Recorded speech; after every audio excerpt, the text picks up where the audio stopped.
Your husband received $800,000 for four speaking engagements, ostensibly in support of the trade deal, or by a group that supports the trade deal. You've given your own money to your campaign. Is that a conflict of interest? I mean, and how many angels dance on the head of a pin? I have really nothing to. I mean, how do you answer that?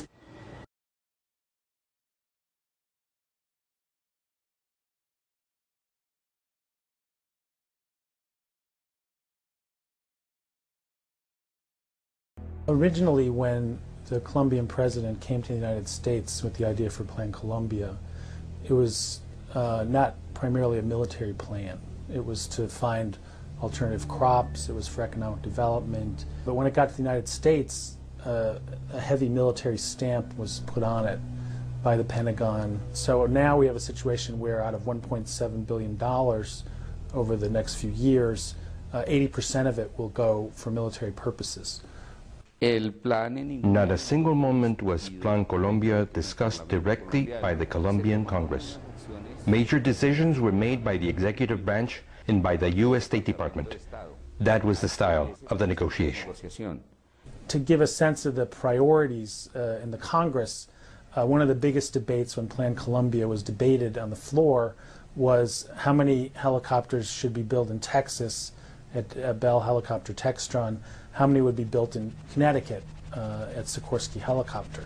So rather than debating, is a military solution to the drug war possible, what will be the impacts on the people of Colombia, they are arguing over the money. Is the company in my state going to get it?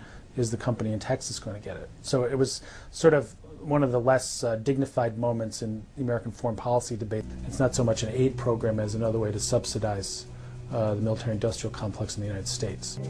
Besides channeling billions of U.S. taxpayers' dollars into U.S. arms-making corporations, the State Department has resorted to sending private mercenaries instead of regular American military personnel to carry out missions in Colombia.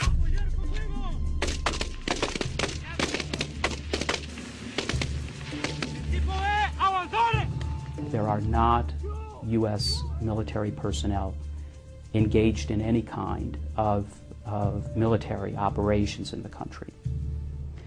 The contractor situation is an interesting one, and in many ways it's not particularly a military issue. When you use private military contractors, you don't have the same kinds of oversight, the same kind of accountability that you have when you use GIs. So you see that as soon as the oil production increases in Colombia, so does the U.S. military presence, with $1.3 billion supposedly devoted to fighting drugs, when we are well aware that the focus of military intervention is precisely in areas with major oil interests. So this is a under-the-radar kind of war, a little secret war, that the United States is using its taxpayer dollars to engage in. Engage in a policy now of aerial fumigation, which I think is a human rights violation, to put it bluntly. I mean, planes are flying up high and spraying, these dangerous chemicals, and not only on coca plants, but on legal crops. They're spraying wells where people get their water to drink. The spray is hitting, young children, babies, pregnant women. I mean, we've been through that before, where, we use different herbicides, and, I think of Vietnam vets in Agent Orange, and everybody's told that they're fine, that there's no problem, and then later on we find that it's highly correlated to cancer or terrible illness. Look at the children and the grandchildren of the people who were there, who were exposed. It's a horror story. There's always been a concern in providing assistance to Colombia because they've been in effect a civil war for 30 years. Much older than the current drug war situation, Colombia's civil strife is as old as the country itself. Originating in colonial racism and oligarchy, the social conflict develops as Colombia evolves into an industrial society, divided between a tiny rich elite and a poor working majority. While the haves and have-nots blame each other for initiating violence, it is the assassination in 1948 of a charismatic populist leader, Jorge Eliezer Gaitan, that leads to a social explosion that Colombians themselves refer to as La Violencia.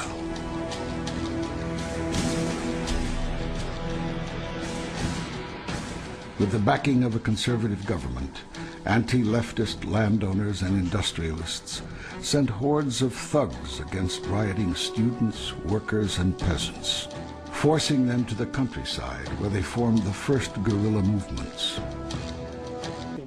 In Colombia, every week, every day, there are strikes, demonstrations, roadblocks in the countryside and around cities.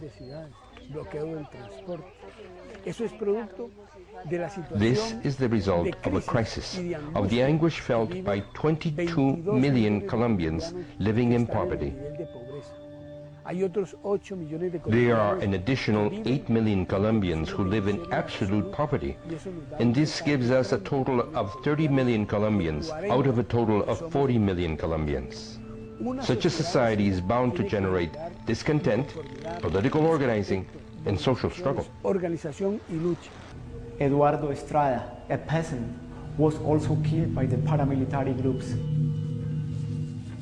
About 80% of the extrajudicial killing and murdering of innocent people is now being done right now by the paramilitary. Right now, the U.S. should be telling the Colombian military that we're not going to give them 1 penny in military assistance until they clean up their act, until they sever all ties with paramilitary groups. There's always economic interests directly related to this military and paramilitary action against civilians. For example, we see in Colombia the most intense massacres of civilian populations happen in areas where key economic interests are at stake. The Free Trade Agreement of the Americas is the latest attempt by the U.S. government to eliminate trade barriers and labor and environmental regulations. The intent is to open wide and large the doors of Latin America to U.S. corporations and exports. Ever since the early days of the infamous United Fruit Company, U.S. military assistance has played a major part in consolidating dictatorships more friendly to U.S. corporations than to their own populations.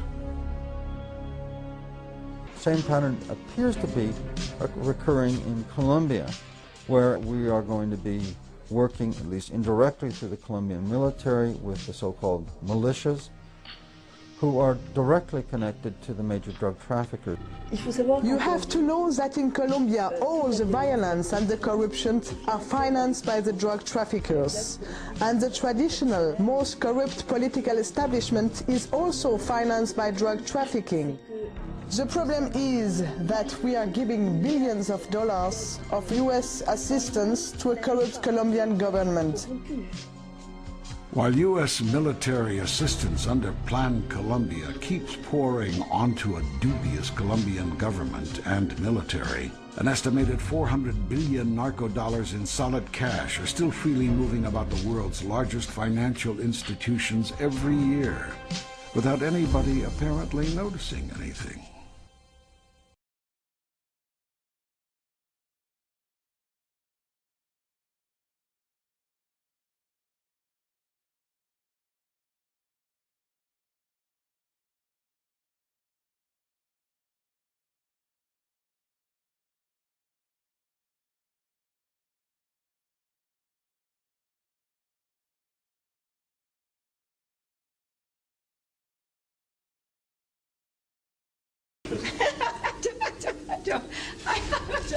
I mean, and how many angels dance on the head of a pin? I have really nothing to. I mean, how do you answer that?